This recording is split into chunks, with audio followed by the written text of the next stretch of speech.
क्या आजम खान जल्द जेल से बाहर आने वाले हैं?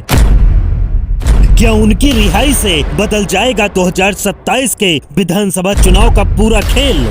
उत्तर प्रदेश की राजनीति में यह सवाल आज सबसे ज्यादा चर्चा में है। समाजवादी पार्टी के वरिष्ठ नेता और रामपुर से कई बार विधायक रह चुके आजम खान इस समय जेल में बंद हैं। आजम खान अब तक करीब 10 बार विधायक, एक बार सांसद रह चुके हैं और समाजवादी पार्टी की सरकारों में कई अहम मंत्रालय संभाल चुके हैं। उत्तर प्रदेश की राजनीति में उनका प्रभाव किसी से छिपा नहीं।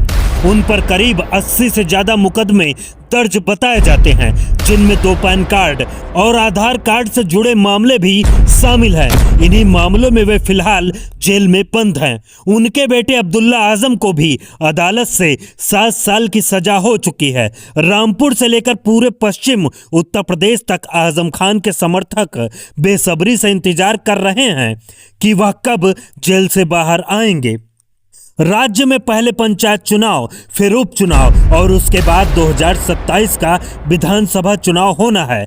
ऐसे में अगर आजम खान चुनाव से पहले जेल से बाहर आते हैं तो यह साफ माना जा रहा है कि उत्तर प्रदेश का चुनावी गणित पूरी तरह बदल सकता है। आजम खान समाजवादी पार्टी के कोर वोट बैंक, खासकर मुस्लिम और यादव वोटों को और मजबूत कर सकते हैं। एक तरफ जहां अखिलेश यादव और भाजपा के बीच लगातार तीखे सियासी वार चल रहे हैं, वहीं दूसरी तरफ आजम खान जेल में हैं, जो सपा के लिए बड़ी राजनीतिक कमी मानी जा रही है। समाजवादी पार्टी का दावा है कि आजम खान पर लगाए गए मुकदमे राजनीतिक बदले की भावना से हैं और सरकार बनते ही इन मामलों से राहत मिलेगी।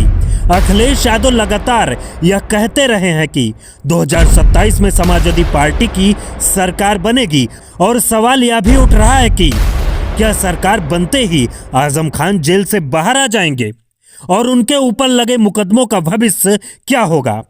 सपा नेताओं ने भरोसा जताया है कि आजम खान बहुत जल्द जेल से बाहर होंगे। अगर ऐसा होता है तो यह भाजपा के लिए बड़ी सियासी चुनौती बन सकता है। इसी सियासी माहौल में सपा सांसद इकरा हसन का नाम भी तेजी से उभर रहा है। इकरा हसन को आज समाजवादी पार्टी की नई पीढ़ी की मजबूत नेता माना जा रहा है।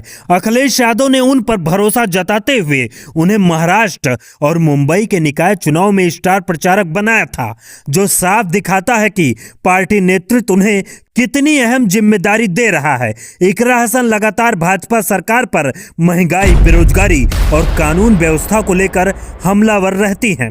उनका साफ कहना है कि 2027 में पीडीए की सरकार बनाना ही समाजवादी पार्टी का लक्ष्य है और इसके लिए सभी को एकजुट होकर लड़ना होगा।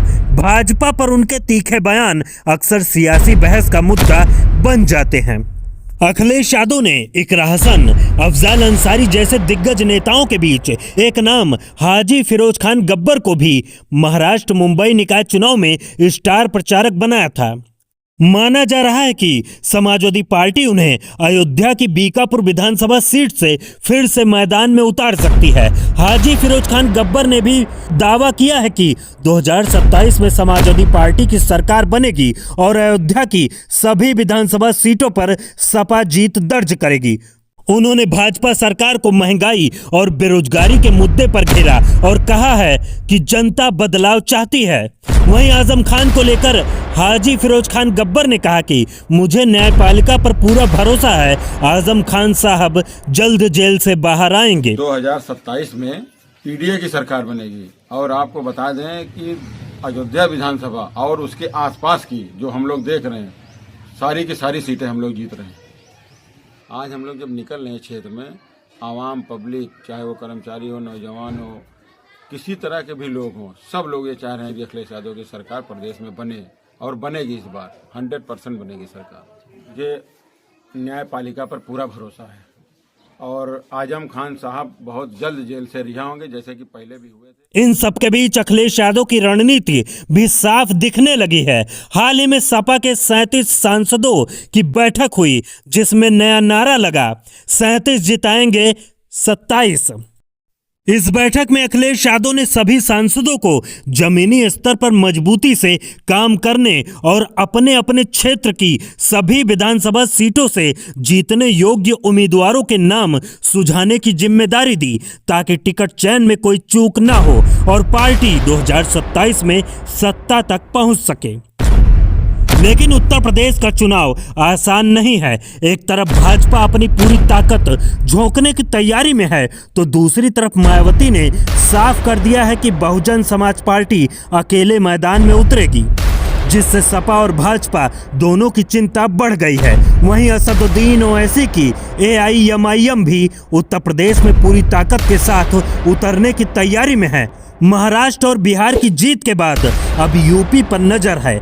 इसके अलावा चंद्रशेखर आजाद भी चुनावी मैदान में उतरने का संकेत दे चुके हैं। सभी विधानसभा की सीटों पर अपनी तैयारी तेज कर दी है। किसका किससे गठबंधन होगा और कौन अकेले लड़ेगा, यह अभी साफ नहीं।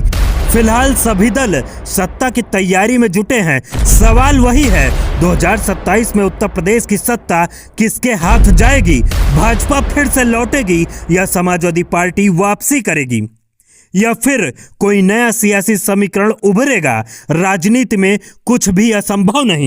अब सवाल यह है कि उत्तर प्रदेश का चुनाव क्या वाकई इतना आसान होगा? सियासी जानकार मानते हैं कि इस बार की लड़ाई सीधी नहीं है। भाजपा अपने पूरे संगठन, NDA के सहयोगियों और मजबूत चुनावी मशीनरी के साथ मैदान में उतरेगी। वहीं दूसरी तरफ अखिलेश यादव और राहुल गांधी के गठबंधन के सहारे विपक्ष एकजुट होकर भाजपा को चुनौती देगा। मुकाबला भले ही ऊपर से सपा बनाम भाजपा दिखाई दे, लेकिन असली खेल बीच में फंस सकता है, क्योंकि छोटे छोटे दल इस बार किंग मेकर की भूमिका में आ सकते हैं। मायावती पहले ही साफ कर चुकी है कि बसपा अकेले चुनाव लड़ेगी और उनका यह फैसला दोनों बड़ी पार्टियों के वोट गणित को बिगाड़ सकता है। उधर असदुद्दीन ओवैसी ने बिहार में 5 सीटों पर जीत दर्ज कर यह संकेत दे दिया है कि उनकी AIMIM अब उत्तर प्रदेश में भी कुछ बड़ा करने की तैयारी में है।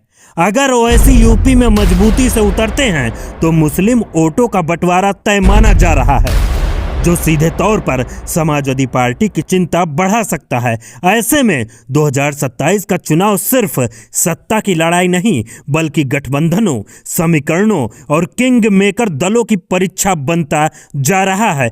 अब देखना यह होगा कि जनता किस पर भरोसा जताती है और उत्तर प्रदेश की सत्ता की चाबी आखिर किसके हाथ जाती है। आपको क्या लगता है 2027 में किसकी सरकार बनेगी? अगर आपको वीडियो पसंद आया हो तो शेयर करें, लाइक करें और कमेंट करना ना भूलें। आप देख रहे हैं सोशलिस्ट स्टार के चौधरी यूट्यूब चैनल। धन्यवाद।